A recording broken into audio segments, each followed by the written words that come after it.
All right, let's cut across to more breaking news coming in. And the new BJP Parliamentary Board has been announced. 11-member Parliamentary Board is what we are being told. So there will be 11 members as far as the BJP Parliamentary Board goes. So the announcement has come in officially as far as the BJP Parliamentary Board is concerned. 11 members who will be a part of the Parliamentary Board, including Prime Minister Narendra Modi, Union Home Minister Amit Shah, and also Defence Minister Rajnath Singh. Mohit Bhatt is joining us with more details to take us through more names. Yes, Mohit. Well, you see, JP Nadda, the party president of the Bharatiya Janata Party, has constituted a central parliamentary board, and it has 11 members now. It will be headed by JP Nadda, Prime Minister Narendra Modi, Rajnath Singh, Amit Shah, BS Yediyurappa, Sarbananda Sonowal, K. Lakshman, Iqbal Singh Lalpura, Sudha Yadav, Satyanarayan Jati, and BL Santosh would be the secretary of this particular board. But you see, one interesting name is BS Yediyurappa. It was being speculated that he could be brought into the central politics, given the fact that what is happening in Karnataka, and there were chances that BS Yediyurappa could also be a contender for the chief minister face of the Bharatiya Janata Party. Now he has brought into the central leadership of the BJP. So we have to wait and watch how exactly whether that would suffice the discontent that has been brewing within Yediyurappa and his supporters. So he has been inducted into the Central Parliamentary Board of the BJP, and total 11 members are there. It will be headed by JP Nadda, and Prime Minister Narendra Modi, Defence Minister Rajnath Singh, and Home Minister Amit Shah and others would be part of it. All right, so all of those names are coming to light and the list is with us. As you can see on your screens, Madhav also joining us with more details. BS Yediyurappa also, interestingly, his name too has featured in the Parliamentary Board list. Madhav, what do you make of the list, and take us through more names, please? Well, this is something that was long expected. It is something that was that many were expecting would be done some time ago, but look at the manner in which the list has been changed. Arun Singh, who is the National General Secretary on this letterhead, has put out this particular list, and there are 11 members in this particular list. Now, this list has included several members who are former chief ministers in the past. BS Yediyurappa making an entry to the Parliamentary Board of the BJP. We also have Sarbananda Sonowal, who's the current cabinet minister, who's been the former chief minister of Assam, who makes an entry over here. Also, very significant is that there are 3 names now from the southern part of the country. Remember, the BJP has spoken about a southern push. We saw how the national executive was held in Hyderabad a few months ago. Also, of course, in fact, as far as these individuals are concerned, we have K. Lakshman, you have BL Santosh, as well as Yediyurappa, who are now part of the parliamentary board. So better regional representation is also one of the aspects that's been looked about. Different castes and other communities who have also been better represented. Iqbal Singh Lalpura, of course, who's been a spokesperson of the BJP for many years, and also, of course, the former chief of the Minority Commission also makes an entry. Sudha Yadav from Haryana also makes an entry, as does Satyanarayan Jati, who is now present in the parliamentary board of the BJP. Of course, the top 4 positions of the party president JP Nadda, the Prime Minister, the Defence Minister, and the Home Minister continuing as far as the parliamentary board are concerned. But this is, of course, a massive recast as far as the BJP is concerned. Now, what does this mean, for instance, for other members of the parliamentary board who are no longer included? That's something that we'll have to watch out for. But certainly, of course, with this new 11-member parliamentary board, it is, of course, going to make a big difference as far as the BJP and also its aspirations as a growing national party, hoping to, in fact, represent better different regional aspirations as well as aspirations of different castes and communities across the country. This is going to be a massive step forward in sending out a signal as far as the party is concerned in that direction. Absolutely. You know, interestingly, Madhav, and you can perhaps come in on that as we discuss this list further. Interestingly, the meeting wherein this decision was being taken came right after the kind of turmoil, the political turmoil we saw in Bihar, the split of the JDU with the BJP in Bihar, and goes on to say, you know, that's exactly why none of those names have featured in this very list. Like you said, the focus is also as much on regional representation.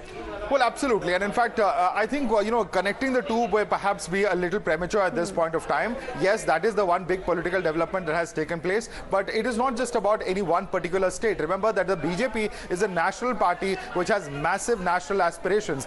There are regions in the country, in the eastern and the southern part, there are states where the BJP has not been in the pole position ever. And in fact, hopes and aspires that it would actually be able to do so in coming years. In that light, certainly this entire effort of better representation for the southern part of this particular list is concerned. BL Santosh, of course, someone who's had a very important role here in the national capital as far as the party and his General Secretary organization is concerned. But K. Lakshman, who hails from Telangana, BS Yediyurappa, of course, somebody who's considered to be, an arch rival of BL Santosh in the state of Karnataka. Also, to balance out that, gets a position as far as the party's parliamentary board is concerned. Now, this is also very significant because next year we're going to be seeing the elections in Karnataka. BS Yediyurappa has been the single biggest face and the reason for the party to actually have come in from the opposition to actually winning for the first time in 2008 and again coming to power about 3.5 years ago. So in that kind of a role, the community that Mr. Yediyurappa represents for Karnataka, the Lingayats have been firmly with the BJP, and this is also a strong message going out to the Lingayat community that not just do they have representation as far as the chief ministerial position in Karnataka is concerned, but also better representation here at the centre in the form of the parliamentary board, which is the apex decision-making body of the Bharatiya Janata Party, where Mr. Yediyurappa will now play a very important role as well. So all of those signals are also going to be very important as far as the party and of course as far as the future political developments that are expected later on through the course of not just this year but next year's elections as well are concerned.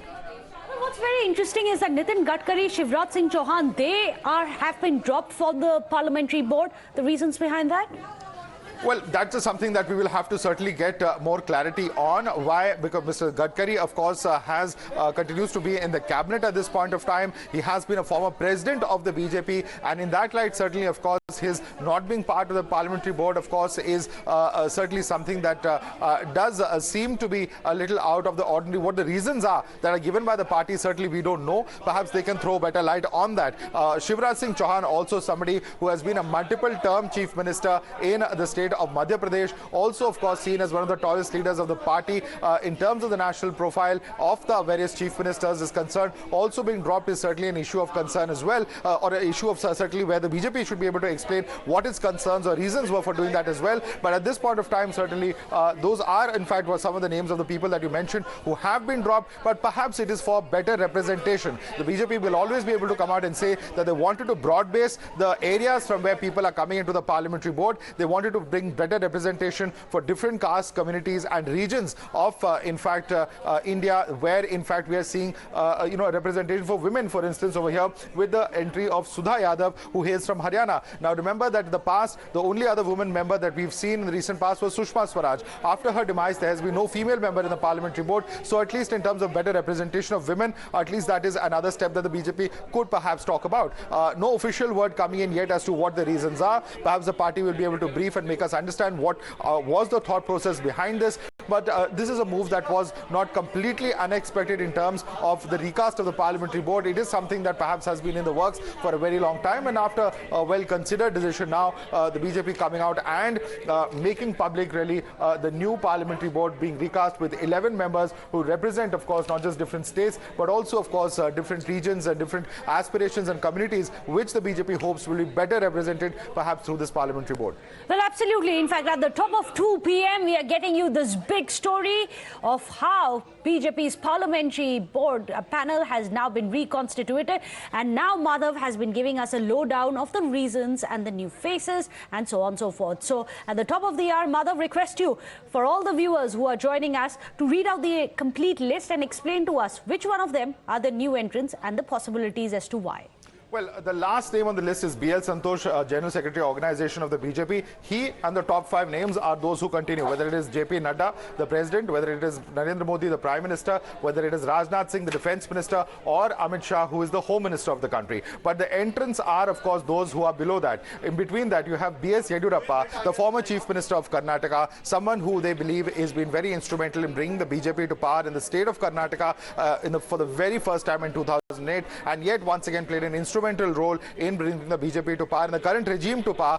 And of course, Yediyurappa was Chief Minister until about a year ago in the state of Karnataka. Still holds tremendous sway, still is their most popular face, and certainly the BJP would not want that Yediyurappa, for all his years of service as far as the BJP is concerned, is seen in any way upset or distanced from the party, particularly when there is an election in the state of Karnataka expected next year. So Yediyurappa getting a role over there. Sarbananda Sonowal, the former Chief Minister of Assam, getting a role. K. Lakshman from Telangana also getting a role. Iqbal Singh Lalpura is well represented. Sudha Yadav is also there, and Satyanarayan Jatia. So several new faces in the parliamentary board as far as the BJP is concerned. And as we say, perhaps to better broad base and spread out the region and areas from where the representation comes as far as the apex decision-making body of the BJP is concerned. But of course, BJP is a national party and it has national ambitions, which is why they need a larger region-wise broad base as well. More